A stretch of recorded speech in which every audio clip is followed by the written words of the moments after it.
Hello everyone, मैं doctor Tanuja कुमारी आप सभी का स्वागत अपने यूट्यूब चैनल में करती हूँ। आज मैं आप लोगों से फिर से करंट अफेयर्स के कुछ टॉपिक्स के विषय में चर्चा। फर्स्ट जिसके विषय में मैं आप लोगों से बात करूंगी वो एस एन राजेश्वरी हैं। भारतीय बीमा नियामक और विकास प्राधिकरण के पूर्वकालिक सदस्य के रूप में एस एन राजेश्वरी को नियुक्त किया गया है। अब यहाँ पे जितने रिलेटेड फैक्ट्स हैं यहाँ पे यदि उनकी हम चर्चा करें तो यहाँ पे हम ये देखते हैं कि इनकी नियुक्ति 3 वर्षों के लिए या 62 वर्ष की आयु तक के लिए की गई है। S N Rajeshwari New India Insurance Company के महाप्रबंधक हैं। भारतीय बीमा विनियामक और विकास प्राधिकरण के अध्यक्ष सुभाष चंद्र कुंथिया हैं। यदि इसके मुख्यालय की बात की जाए तो इसका मुख्यालय हैदराबाद तेलंगाना में है। इसके chief general manager V Jayant Kumar हैं। 2001 तक इसका मुख्यालय दिल्ली में था। इसकी स्थापना insurance regulatory and development authority act 1999 के द्वारा हुई है।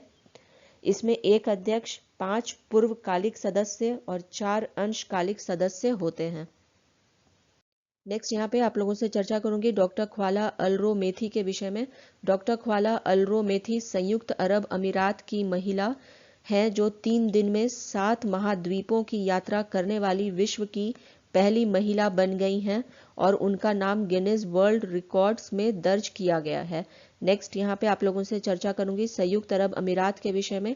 संयुक्त अरब अमीरात के द्वारा 12 देशों के आगंतुकों के लिए नया वीजा जारी करने पर अस्थायी तौर पर प्रतिबंध लगा दिया गया है। इन 12 देशों में भारत शामिल नहीं है।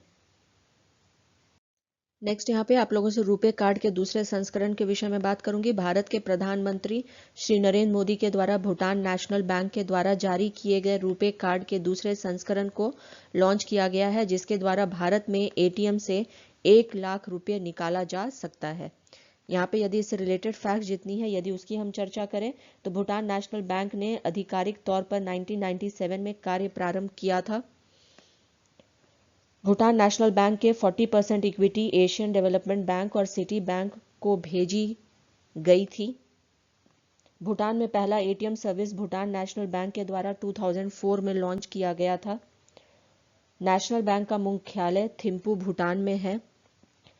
भूटान नेशनल बैंक ने 2011 में रुपे डेबिट कार्ड प्रारंभ किया था।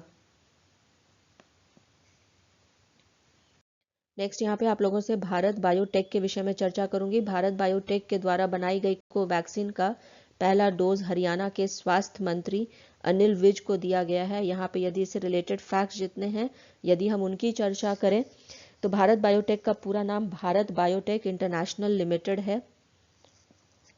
यह एक भारतीय बायोटेक्नोलॉजी कंपनी है। इसका मुख्यालय हैदराबाद में है। इसकी स्थापना 1996 में हुई थी।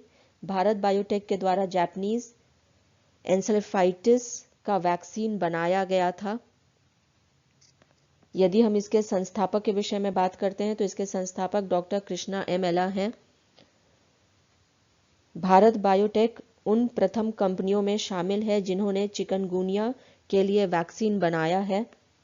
भारत बायोटेक अमेरिका की कंपनी फ्लूजेन तथा विस्कॉन्सिन मेडिसन विश्वविद्यालय के साथ मिलकर कोविड-19 वैक्सीन तैयार किया है। नेक्स्ट यहाँ पे आप लोगों से बात करूंगी श्री रमेश पोखरियाल निशंक के विषय में। भारत के केंद्रीय शिक्षा मंत्री श्री रमेश पोखरियाल निशंक को Vatayan life time achievement award से सम्मानित किया गया है। नेक्स्ट यहाँ पे आप लोगों से गोवा के विषय में चर्चा करूंगी। कृषि और ग्रामीण क्षेत्रों में संभावित नई हरित क्रांति को उत्पन्न करने के लिए गोवा में भारत की पहली अभिसरण परियोजना स्थापित की जाएगी। नेक्स्ट यहाँ पे आप लोगों से विश्व आर्थिक मंच के विषय में बात करूंगी।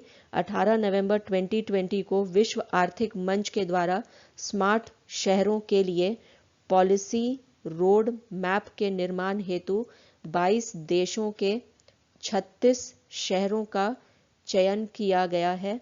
अब यहाँ पे जितने से रिलेटेड फैक्ट्स हैं यदि उनकी हम चर्चा करें तो हम यह देखते हैं कि स्मार्ट शहरों का विकास G20 ग्लोबल स्मार्ट सिटी के अंतर्गत किया जा रहा है। भारत के 4 शहर इसमें शामिल हैं। बेंगलुरु, हैदराबाद, फरीदाबाद और इंदौर शहरों को इसमें शामिल किया गया है। विश्व आर्थिक मंच के स्थापना के विषय में यदि हम बात करें तो इसकी स्थापना 1971 में हुई थी।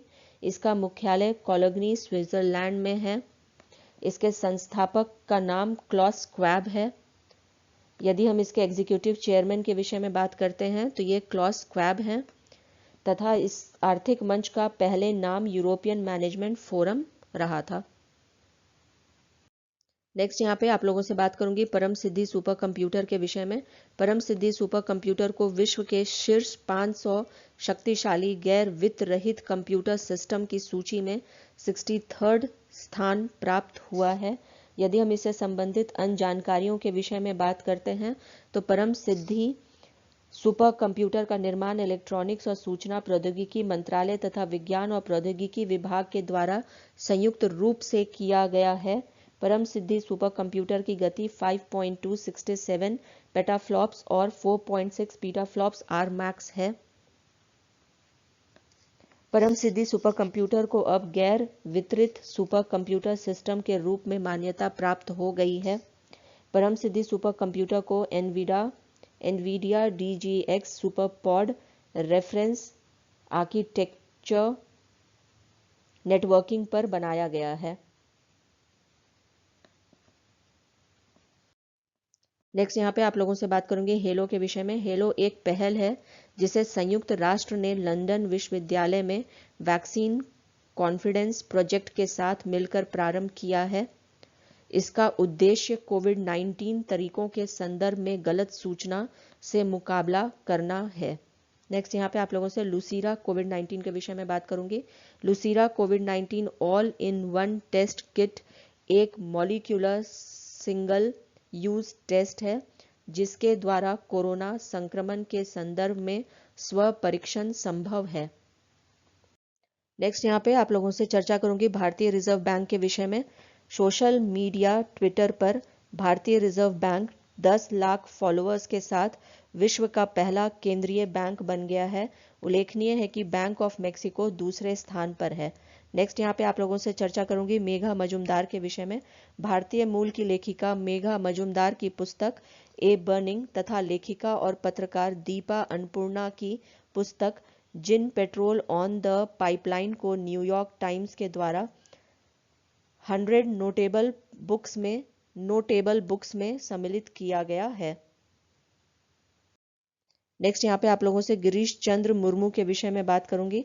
भारत के कंट्रोलर एवं ऑडिटर जनरल गिरीश चंद्र मुर्मू को 3 वर्षों के लिए इंटर पार्लियामेंट्री यूनियन में एक्सटर्नल ऑडिटर के लिए नियुक्त किया गया है। नेक्स्ट यहाँ पे आप लोगों से स्मारक सिक्का के विषय में बात करूंगी। 1920 में स्थापित लखनऊ विश्वविद्यालय के 100 वर्ष पूरे होने के अवसर पर भारत के प्रधानमंत्री श्री नरेंद्र मोदी के द्वारा एक स्मारक सिक्का जारी किया जाएगा। इसी के साथ अपने इस चर्चा को करंट अफेयर से संबंधित यहीं पर विराम देती हूँ। यदि आप लोगों को करंट अफेयर से संबंधित ये वीडियो पसंद आया हो तो प्लीज़ इसे लाइक करें, शेयर करें और सब्सक्राइब करें। Thank you. Have a good day.